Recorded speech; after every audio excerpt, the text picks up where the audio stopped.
পাক রব্বুল আলামিন বলেন,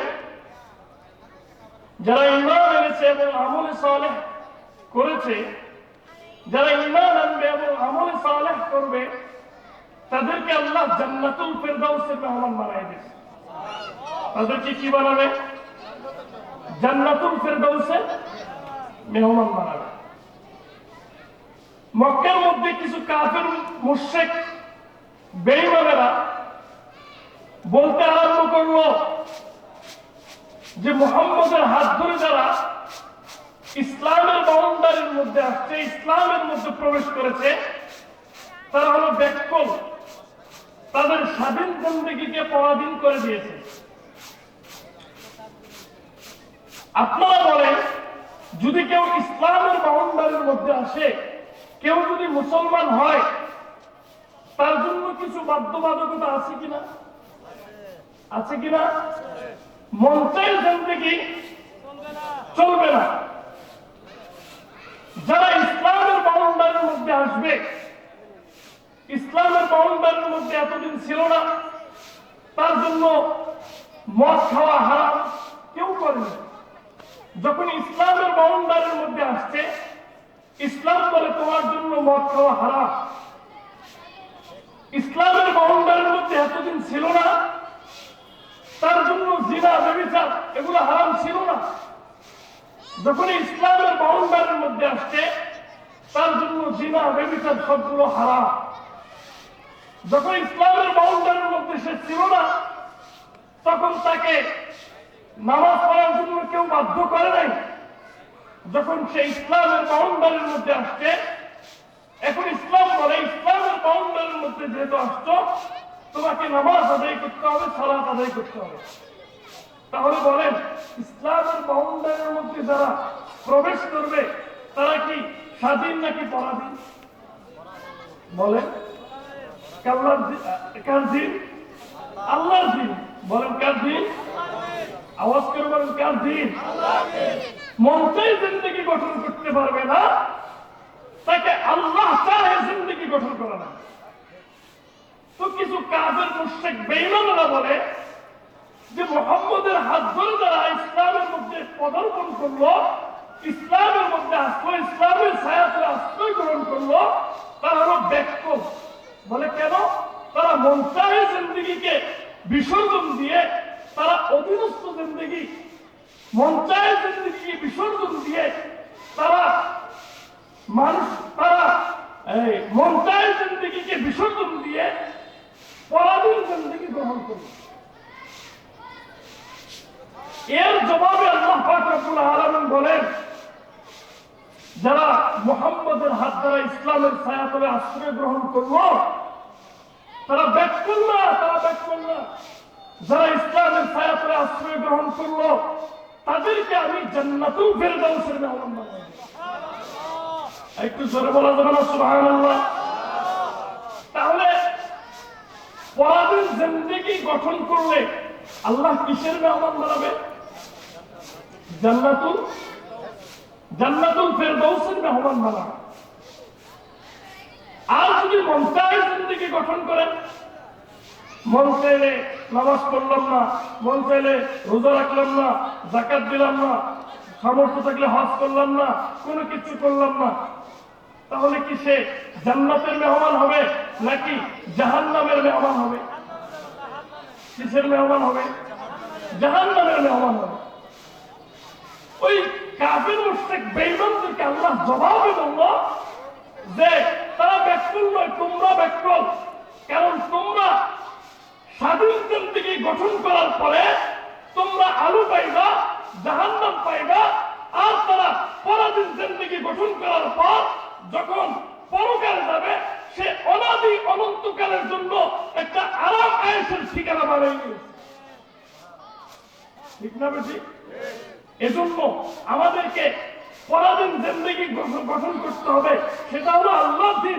আল্লাহ যেভাবে আমাদেরকে চলতে বলছে, 30 পারা কোরআনুল কারীমের মধ্যে আল্লাহ পাক রব্বুল আলামিন আমাদেরকে আমাদের জীবনের চলা, আমাদের সমাজ চালাইতে, দেশ চালাইতে, সমাজ চালাইতে, পরিবার চালাইতে, নিজে চলতে সব সমাধান কোরআনে আছে না? আল্লাহ কোরআনে দিয়ে দিয়েছেন। বলে তুমি কিভাবে চলবা এটাও কোরআনে আছে, তুমি কিভাবে খাইবা এটাও কোরআনে আছে। এটার নাম হলো বাধ্যবাধকতা। আল্লাহ যেভাবে চালায় সেভাবে চলতে হবে। তাহলে পরকালের জিন্দেগি যেটা অনাদি অনন্তকাল, দুনিয়ার জিন্দেগি একদিন শেষ হবে কিনা বলেন? দুনিয়ার জিন্দেগি শেষ হবে কিনা? হবে। কিন্তু এরপরে যে একটা জিন্দেগি আছে, এটা কোনোদিন শেষ হবে? এটা যার সুখময় ওই জিন্দেগিটা যার হবে, সে কপাল খুলে যাবে। আর যদি কপাল খারাপ হয়, তাহলে দুনিয়াতে মন চায় জিন্দেগি গঠন করিয়া পরকালে কপালটা পুড়ে যাবে। এই পুরা কপাল নিয়ে আল্লাহর সামনে দাঁড়াইতে হবে। আল্লাহর সামনে দাঁড়াইলে তাকে আল্লাহ পাক রব্বুল আলামিন বিনা হিসেবে জাহান্নামের মধ্যে নিক্ষেপ করবে। আলোচনা বলেন নাউযুবিল্লাহ। আবার কিছু কিছু বলে যে এই আমরা যদি ইসলাম মানি তাহলে আমাদের ক্ষমতা যায় না। কথা বলে কিছু কিছু বলে আমরা যদি ইসলামের বাউন্ডারির মধ্যে আসি তাহলে আমাদের ক্ষমতা জায়গা, পদ জায়গা, আমরা আমাদের পদকে ছেড়ে দিতে হয়, এরপর ক্ষমতাকে ছেড়ে দিতে হয়। ইতিহাস সাক্ষী, জিরো থেকে আল্লাহ হিরো বানিয়েছেন ইসলামের ছায়াতলা আশ্রয় গ্রহণ করার জন্য। নবীজির ইন্তেকাল মুবারক হয়ে গেলেন। ইসলামের প্রথম খলিফা হলেন সিদ্দিক আকবর আবু বকর। হযরত আবু বকরের ইন্তেকাল হয়ে গেলেন। এবার মুসলমানদের দ্বিতীয় খলিফা হলেন হযরত ওমর। হযরত ওমর রাদিয়াল্লাহু তাআলা আনহু খেলাফতের মসনদের মধ্যে বসার পর ওই যে নবীর সাথে ভিজিট করিয়া মদিনায় আসছিলেন, বহুদিন হয়ে গেল মদিনায় আসছেন আর যান নাই। নবীর সাথে হিজরত করে মদিনায় আসছেন আর যান নাই। এবার খেলাফতের মসনদের মধ্যে বসলেন। খেলাফতের মসনদের মধ্যে বসার পর এবার একটু বাবার বাড়ি মক্কায় বেড়াইতে যাবেন। উনি একজন খলিফা, অর্ধজাহানের খলিফা হযরত ওমর রাদিয়াল্লাহু তাআলা আনহু। খলিফা যাবেন মক্কায় বাবার বাড়ি বেড়াইতে।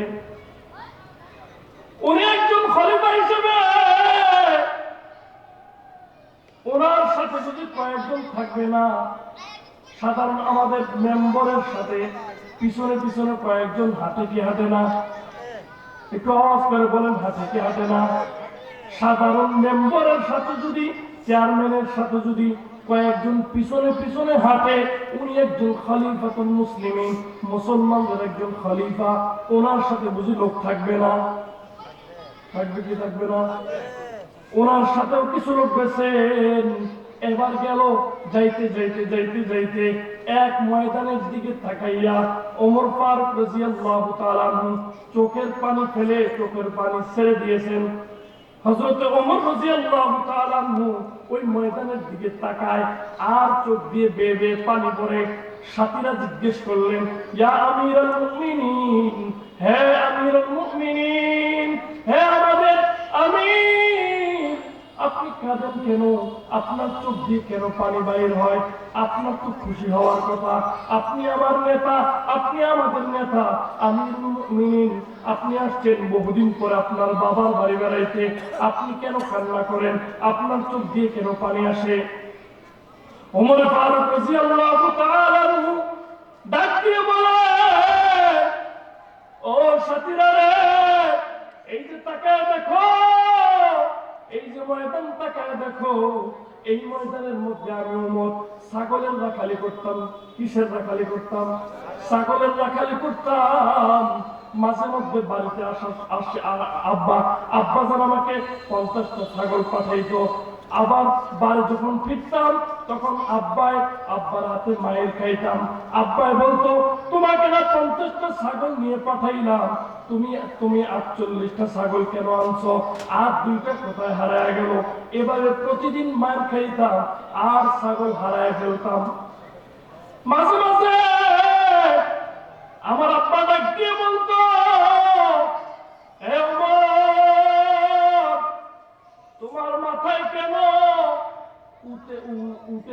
কেন তোমার মাথায়, উটের গোবর কেন তোমার মাথায়? আমি বলতাম, ও আব্বাজান, রৌদ্রের প্রখরতা সহ্য করতে পারতাম না, কোথাও তো গাছপালা নাই, কোথাও তো গাছপালা নাই, কোথাও তো ছায়া নাই।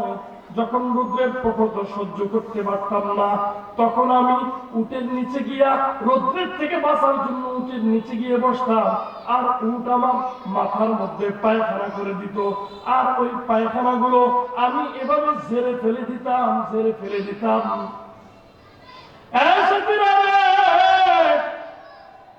আমি কেন কান্না করি? আমি কান্না করি এই জন্য, বলে আমি একজন নগণ্য ছাগলের রাখালি করতাম, ছাগলের রাখাল ছিলাম, আমি একজন ছাগলের রাখাল ছিলাম। আল্লাহ পাক রব্বুল আলামিন এই যে ঈমানের ছায়াতলে আশ্রয় গ্রহণ করার জন্য, মুহাম্মদের হাতে কালেমা পড়ে মুসলমান হওয়ার জন্য আল্লাহ পাক রব্বুল আলামিন এখন আমাকে ছাগলের রাখাল নয়, পুরা দুনিয়ার মানুষের রাখাল বানায়া দিয়েছে।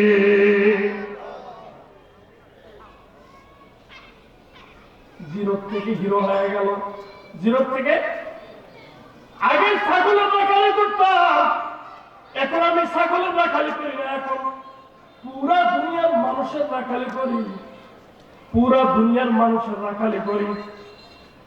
আল্লাহ সম্মান দিছে কি দেন নাই?